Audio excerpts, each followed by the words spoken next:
So today is a big day. Today is opening day for Major League Baseball. Baseball fans? Okay. Who's a baseball fan? Raise your hand. Now, who's a big baseball fan? Because I know there are some. Okay, good. Big baseball fans. For about a month, we've had our Cactus League games. We've had some spring training games going on. And those are fun, right? You know, those are fun. You kind of get your feet wet and get your appetite ready. But they're like appetizers. You know, they're not the real thing yet. They're exciting and they're fun, but they're just the prelude to get us ready for the Major League games that are coming. So today, this evening, is the first game. And it's the World Series rematch, right, between the Royals and Mets. And that's going to launch the season off. And whenever the season starts, it seems like we're all wondering who's going to win the season. Who's going to come out on top? Who's going to be the best team? Is it going to be the World Series champ from last year? Or is another team going to rise up? Or maybe our own California teams. Are they going to improve, maybe do a little better than they have been doing? We all hope, we all imagine who is going to win, who's going to come out on top. But of course, there's more to Major League Baseball than just being the winningest team in the league. There's awards to be won. And of course, the Commissioner's Trophy goes to the winningest team, and that's a great trophy, but there's other trophies and awards too, like the Most Valuable Player Award. So somebody is always trying to strive for the Most Valuable Player Award, or the Rookie of the Year Award. That obviously is one that some of those new players want. What about pitchers? What's the awards of baseball fans? What's the award that the pitchers are striving for? Cy Young Award. Excellent. And how about the winner of the National League team? Which award do they get? Which trophy do they get? The winningest team in the National League gets the Warren C. Giles Trophy, right? Okay, sure. And the American League team, they get a trophy too. And there's one major award that's left that 18 players get, 9 from each division, and it's what? The Gold Glove Award. I love the Gold Glove Award, because not one is given out, but 18 are given out, and that's for all of the fielders. And it's the best fielder in each position in each league. And so 18 of these are given out each year, and some people win them more than once, right? Some people win them lots of times if they're excellent for a long time. But there's high competition for the Gold Glove Award. And I think what's cool is, it's gold, and we love gold. But what is it about gold that we love? It's precious and it's rare and it's expensive, but it communicates something, right? Gold communicates superiority and power, and it's impressive and it's regal, and it's something that people want. Gold is valuable. And the cool thing is the Bible thinks so too. The Bible sees gold as valuable, and it uses it all the time. For example, Psalm 19 says, "Reverence for the Lord is pure, lasting forever. The laws of the Lord are true. Each one is fair. They are more desirable than gold, even the finest gold." And then there are lots more verses. Here's just a few. Proverbs 8, "Choose my instruction rather than silver, and knowledge rather than pure gold." Job, "Wisdom cannot be bought with gold. It cannot be purchased with silver." Back in the Psalms, "Your instructions are more valuable to me than millions in gold and silver." And again, "Truly I love your commands more than gold, even the finest gold." And there's lots more verses like these that are using gold. So what's the Bible talking about when it's talking about gold and something? What's the Bible comparing gold to? It's comparing it to God's commands, God's instructions, God's rules, God's regulations, God's ways. And it's basically saying that God's ways are golden.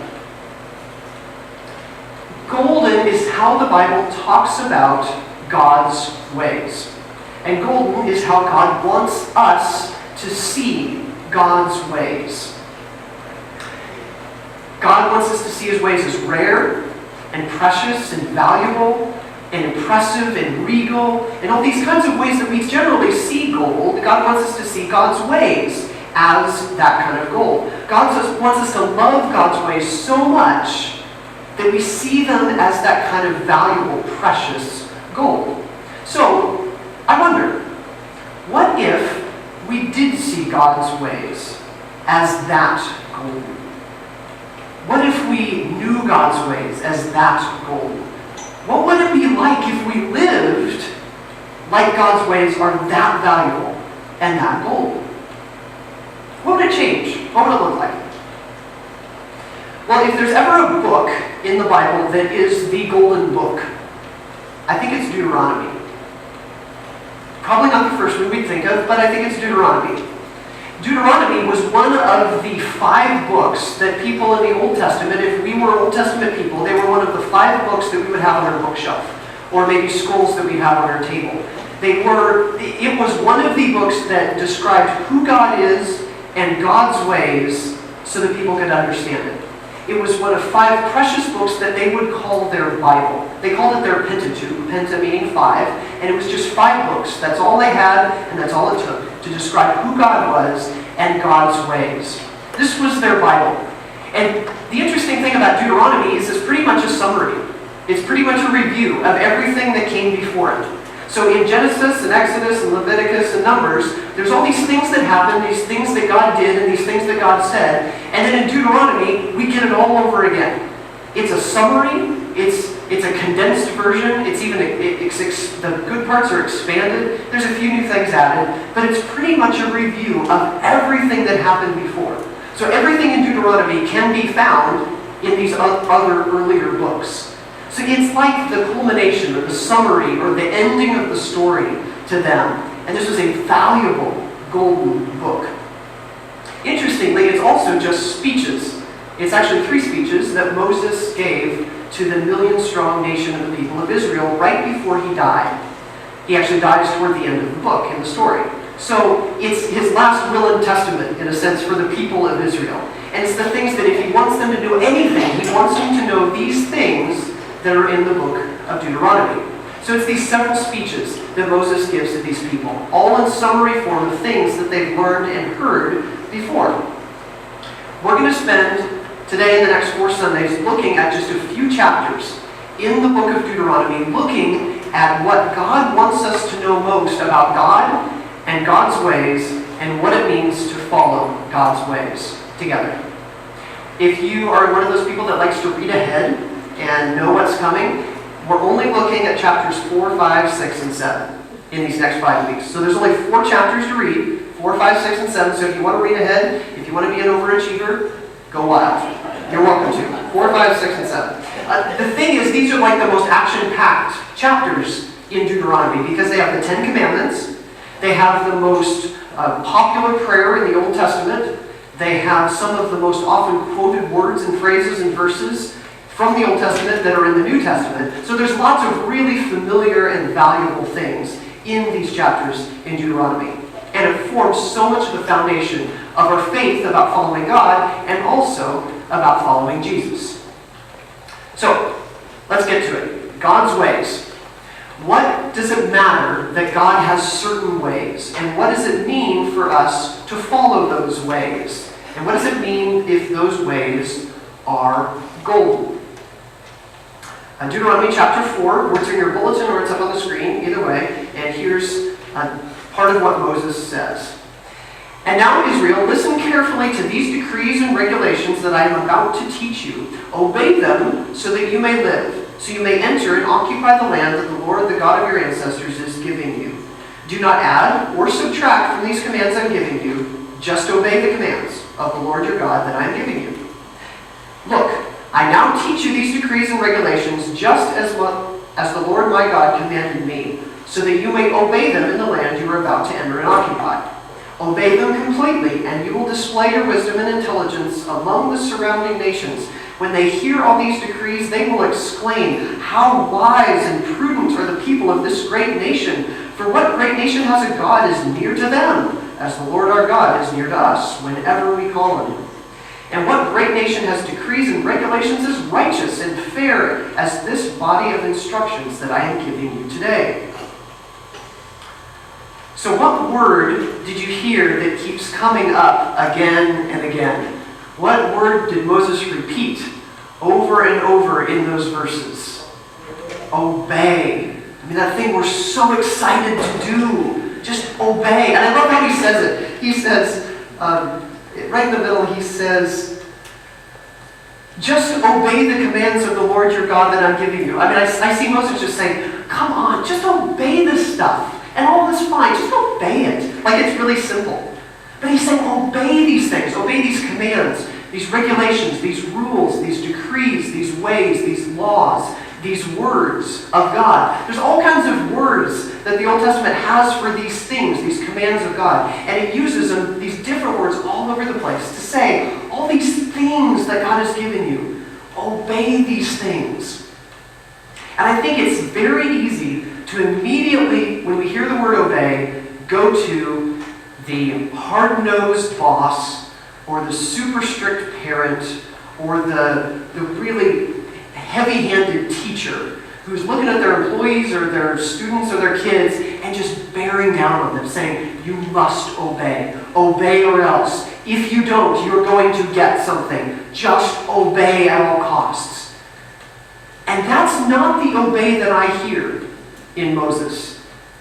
Moses is saying obey, but not that flavor of obey. When Moses is talking about obey, he's talking about when we obey, it pushes open the doors of God's storehouse for us.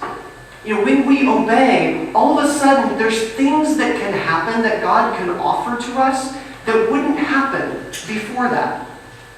There's storehouses and there's treasure chests that God opens, not because we obey, but often when we obey, God entrusts things to us. And it opens the doors to new things that might happen when we obey. So obedience, obeying, can be a golden kind of thing, a golden thing to do. And that sounds good, and I think maybe sometimes it works, but isn't it tough? I mean, nobody obeys perfectly. It's hard to obey. Not as only as kids or not only as adults, but for all of us. It's hard to obey. Obeying doesn't always seem that golden when God's ways and our ways don't match up. You know, when we're doing something or we're into something or we make a decision or we're starting something that doesn't quite match up with God's ways, the idea of obeying and the call to obedience isn't really that exciting. Because if God wants us to do something different, nobody wants to give up their stuff. Nobody wants to give up their habits. We don't want to give up our toys. We don't want to give up our things. But sometimes when our ways and God's ways don't match up, the call is to obey, and obedience can still be golden. Because when Moses is talking about obeying, he's talking about an obedience that opens wide the door for God to give us things that we wouldn't have otherwise. Ways of life, perspective, wisdom, understanding that we would never have before. That's obeying God's ways can be golden. So God's ways are golden, and obeying God's ways can be golden. And then Moses says something else, and this is good stuff. We're not the only ones who get to see God's ways as golden. You know, sometimes we think, only if you're a follower of Jesus, only if you're a faithful person, only if you've followed God for 18 years, only if you've had a lifelong relationship with God, can you do certain things or see God in a certain way. It's not that way with God's ways. The way Moses talks about it, anyone can see God's ways as golden. A reminder of what Moses said. Right in the second half of those verses. Obey God's laws or words completely, and you will display your wisdom and intelligence among the surrounding nations. When they hear all these decrees, they will exclaim, how wise and prudent are the people of this great nation. For what great nation has a God as near to them as the Lord our God is near to us whenever we call on him? And what great nation has decrees and regulations as righteous and as fair as this body of instructions that I'm giving you today? I mean, God's ways are different than ways of other groups and other nations and other groups and other people and other organizations. God's ways are unique, are they not? I mean, some faith groups have ways about them, and they are different than God's ways. Some nations have laws and constitutions that are somewhat different than God's ways. Even our own country has some things that are different than God's ways. Some organizations that we belong to, some groups that we're part of, have ways about them that are different than God's ways. And God's ways stand out. They have a uniqueness to them. What I think of right off is one of God's ways that Jesus highlights. He said, imagine if somebody comes and they hit you in the cheek. What do? Well, it's not self-defense. Jesus doesn't say hit him back. Jesus says what? Turn the other side and let him hit the other side too. Or if they take your coat, don't try to fight him for it. Just find another one and give him a second one. I mean, this is crazy. This is not protect your resources or self-defense. I mean, this is crazy. This is different stuff. And God's ways, the ways that God calls us to live and operate and be in relationship with God and with each other, they're different. And when people see those ways, they see something different. They see that God's ways can shine through stuff. The Chester Beatty Library in Ireland is one of the off-the-beaten-paths kind of museums and libraries, but it contains something that I wanted to go see. Kimberly had a business trip many years ago to Ireland, and I got to tag along, and I had a free day. She was working, and I had a free day that I got to look around, and I was looking through a tour book, and this library and museum caught my eye, because I recognized the name of it. I'd heard of the Chester Beatty Library before, and I couldn't place it. I mean, I saw the name and I thought, what is this library? I've read it before, I've heard it before, what is it? And I finally connected what it is. Among other old things that it has some small fragments of ancient Greek manuscripts of the New Testament. It has some of the earliest little pieces of the New Testament that any library or museum has in the world. And I thought, I want to go see these, because I was really excited about those things, and I still am, and I wanted to see some of the oldest pieces, like real-life pieces of New Testament copies that exist anywhere. So I made my way to the museum, and I went up to the 4th floor where these documents were, and it was one of those dimly lit kinds of rooms with these air-cooled cases and humidity-controlled things, and there were ancient manuscripts of I don't know what literature and some other things from the Near East and all kinds of things. And I made my way over to the case that had these manuscripts. And I just stood there staring at these things. I mean, they're amazing. What I saw, it's incredible. They're these pieces of paper that are not that big. They are like this big. And they're these tiny fragments of brown paper with black ink. It's handwritten. It's Greek letters. They're all capital letters. And there's all these ripped pages. And I just stood there staring at these things. It's a few hundred words from the Gospel of Luke that happen to be something that somebody found somewhere and preserved. And I think these old pieces of paper are really cool. But it's not just that they're old pieces of paper, and it's not just that they're old copies of the Bible. What made me really excited about them is because of Karen Jones. And Karen was my Greek professor in college, and for several years we read Greek and talked about Greek, and she got me so excited about stuff like this because she taught me why it's valuable, why it's important for our faith, and how it verifies that our faith is true, and that stuff that he said, it was actually written down really close to the time he said it, and how when we find relics like this, it says, oh my goodness, Jesus did really say this stuff, and Jesus is so real. And so it's not just the pieces of paper that are real that gave it life, it's the person that gave it life.